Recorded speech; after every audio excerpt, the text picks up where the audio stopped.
Selamat pagi Bapak Ibu Guru dan anak-anak semuanya. Sebelum memulai kegiatan KBM pada pagi hari ini, kita akan mendengarkan terlebih dahulu renungan pagi untuk menjadi dasar kita dalam mengikuti pembelajaran dari pagi hingga siang hari. Tapi sebelumnya, marilah kita berdoa terlebih dahulu.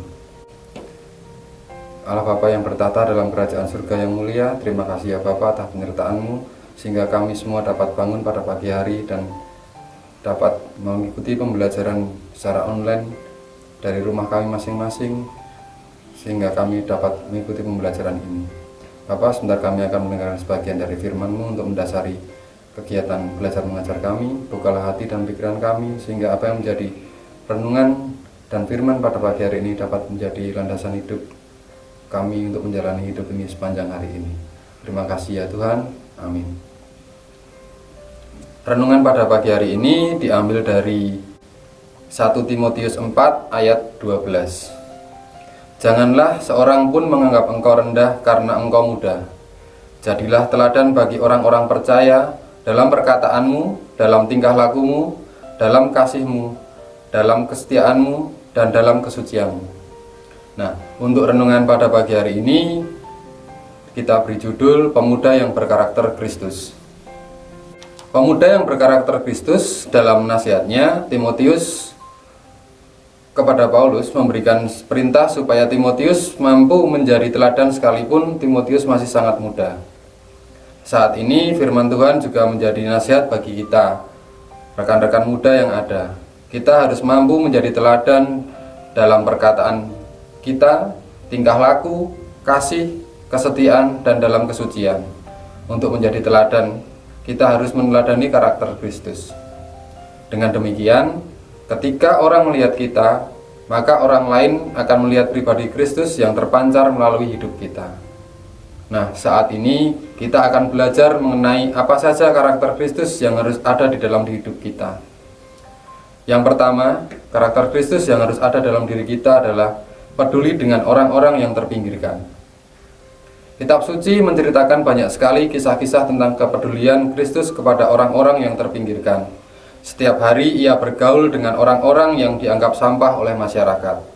Bukankah dalam Alkitab dicatat bagaimana Yesus memperhatikan perempuan Samaria, para pemungut cukai, penderita kusta, dan orang-orang lain yang mungkin tidak banyak orang yang mau bergaul dengan mereka. Tetapi Kristus mau peduli dengan mereka. Bagaimana dengan kita? Biar kita juga mampu menjadi seperti Kristus, Tuhan, mau peduli dan mau mengasihi orang-orang yang terpinggirkan. Yang kedua, kejujuran. Karakter Kristus yang kedua yang harus kita perhatikan dan teladani adalah kejujuran.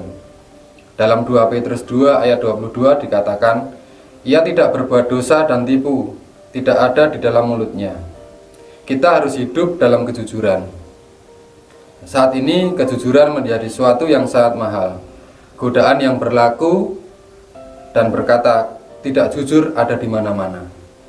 Mari kita senantiasa jujur terhadap Allah, diri kita sendiri dan orang lain. Kejujuran merupakan mutiara berharga yang amat menyenangkan hati Tuhan. Alkitab banyak memberikan janji-janji berkat kalau kita berlaku jujur senantiasa. Kemudian yang ketiga, ketaatan akan tugas dan tanggung jawabnya.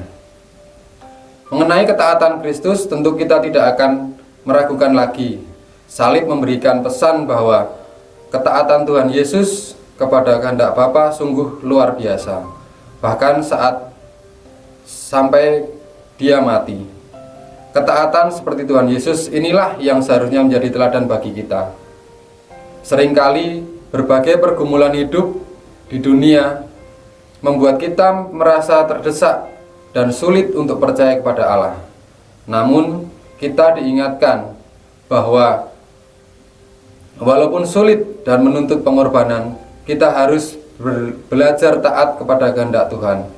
Kunci agar kita bisa terus terarah kepada kehendak Allah adalah selalu berdoa. Kemudian yang keempat, menunjukkan kasih-Nya kepada semua orang. Dalam Yohanes 13 ayat 31 sampai 35 yang berbunyi seperti ini. Sesudah Yudas pergi, berkatalah Yesus, Sekarang anak manusia dipermuliakan dan Allah dipermuliakan di dalam dia. Jikalau Allah dipermuliakan di dalam dia, Allah akan mempermuliakan dia juga di dalam dirinya, dan akan mempermuliakan dia dengan segera. Hai anak-anakku, hanya seketika saja lagi aku ada bersama kamu, kamu akan mencari aku. Dan seperti yang telah kukatakan kepada orang-orang Yahudi, ke tempat aku pergi tidak mungkin kamu datang. Demikian pula aku mengatakannya sekarang juga kepada kamu. Aku memberi perintah baru kepadamu, yaitu supaya kamu saling mengasihi. Sama seperti aku telah mengasihi kamu, sedemikian pula kamu juga harus saling mengasihi. Dengan demikian, semua orang akan tahu bahwa kamu adalah murid-muridku, yaitu jikalau kamu saling mengasihi. Kita harus meneladani kasih Yesus. Kasih Yesus adalah kasih agape, yaitu kasih yang tanpa syarat. Kita harus mengasihi bukan karena orang lain mengasihi kita, tetapi kita harus mengasihi kepada semua orang, sekalipun mungkin orang tersebut tidak suka kepada kita. Kasih Yesus adalah juga kasih yang mau berkorban. Karena kasihnya kepada kita, maka Tuhan rela mengorbankan nyawanya. Mari kita meneladani kasih ilahi ini. Kemudian yang terakhir, untuk karakter Kristus yang harus kita pelajari, yaitu kerendah hatian sebagai hamba. Yesus merupakan teladan utama kita dalam belajar hidup rendah hati selama hidupnya di dunia. Yesus selalu berjalan dalam kerendahan hati dan teladan kepada Bapa. Walaupun Yesus adalah Raja segala raja, tetapi ia rela lahir di kandang domba yang hina. Ia juga memilih untuk menjadi anak dari tukang kayu. Bahkan pada masa-masa terakhir hidupnya di dunia ini, Yesus membasuh kaki murid-muridnya sebagai lambang kerelaannya untuk melayani dan menjadi hamba bagi orang lain.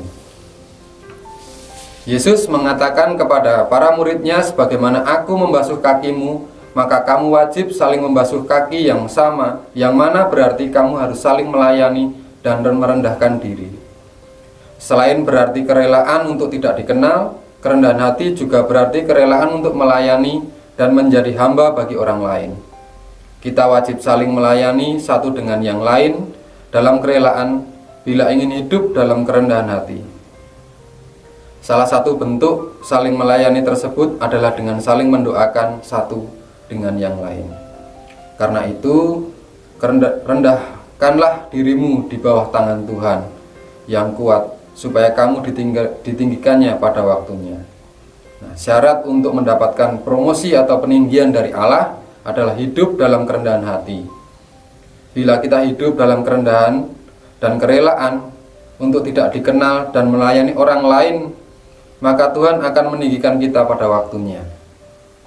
Promosi yang sejati datang dari Tuhan, bukan dari manusia.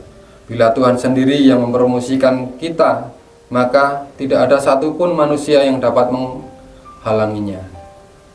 Selain itu, hidup dalam kerendahan hati juga akan membuat hidup kita berhasil dan dipenuhi berkat. Tetapi orang-orang yang rendah hati akan mewarisi negeri dan bergembira karena kesejahteraan yang berlimpah-limpah. Demikian firman Tuhan pada pagi ini dan renungan pada pagi hari ini. Semoga renungan pada pagi hari ini dapat menjadi inspirasi buat kita semua, baik itu Bapak Ibu guru, karyawan, dan siswa-siswi yang sedang belajar, bahwa kita harus meneladani karakter Kristus dalam diri kita. Terima kasih, Tuhan Yesus memberkati. Mari sebelum kita tutup, kita berdoa terlebih dahulu. Terima kasih ya Tuhan atas firman-Mu pada pagi hari ini dan renungan yang mengajarkan kami semua untuk selalu meneladani karakter-Mu, menjadi karakter Kristus dalam kehidupan kami dimanapun kami berada. Mampukan kami ya Tuhan, semoga karakter-Mu dapat menjadi landasan hidup kami dalam memancarkan kasih setia-Mu di dunia ini. Ya Tuhan, kami juga berdoa untuk kegiatan belajar mengajar kami pada pagi hari ini. Berkati dan lindungilah kami semua dari pagi hingga siang hari nanti. Semoga apa yang kami terima, apa yang kami berikan pada pagi hari ini dapat menjadi seturut dengan kehendak-Mu. Dalam nama Bapa, kami telah berdoa. Amin.